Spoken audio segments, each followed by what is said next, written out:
you go to the The Presidential Task Force on COVID-19 continues its daily briefings on the federal government's response to the coronavirus outbreak in the country. The Secretary to Government, Mr. Boss Mustafa.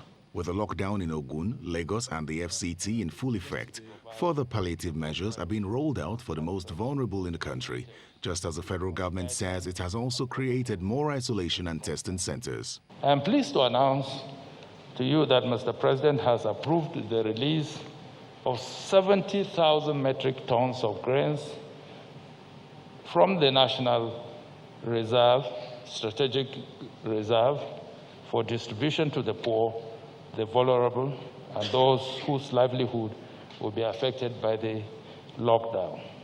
Since this week, 2 more laboratories were added to the NCDC network of molecular laboratories for COVID-19 at University College Hospital, Ibadan, and Federal Teaching Hospital, Abakaliki, Ebonyi State, increasing our test sites to 7 to start scaling up testing capacity with hope of even further increase.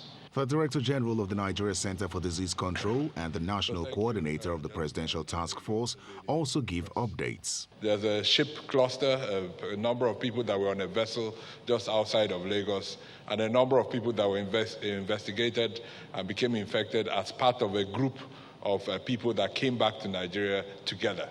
For all our surveillance and contact tracing, we're using a digital platform called SORMAS to collect information on all the cases, all the contacts. These are then displayed on dashboards. That dashboard informs us on where the contacts are, where the cases, which contacts are linked to what case. As of this morning, we are following up on 70% of the over 5,000 contacts that we have identified. Only shops and stores selling food and groceries shall be allowed to open to customers between the hours of 10 a.m. and 2 p.m. every other day or less frequently. These are shops and stores within markets, just to clarify.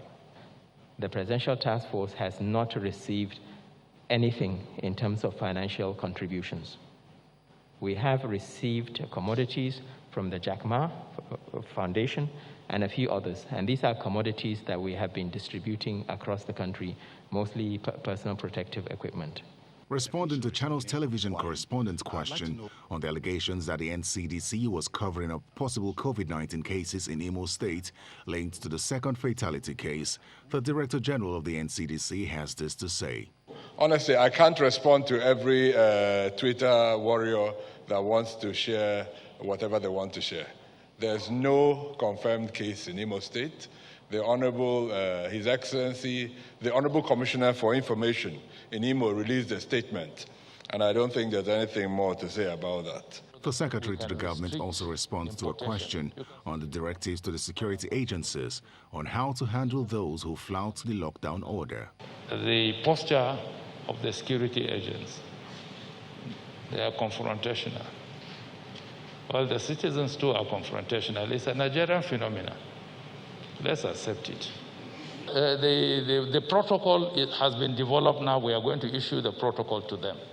We expect them to go by the protocol. The lockdown in the FCT, Lagos and Ogun states is in its second day. The President has also approved limited exemptions for companies in the petroleum upstream sector to ensure steady gas supply to keep the electricity on during the period of the lockdown. Terry Ikumi, Channels Television News.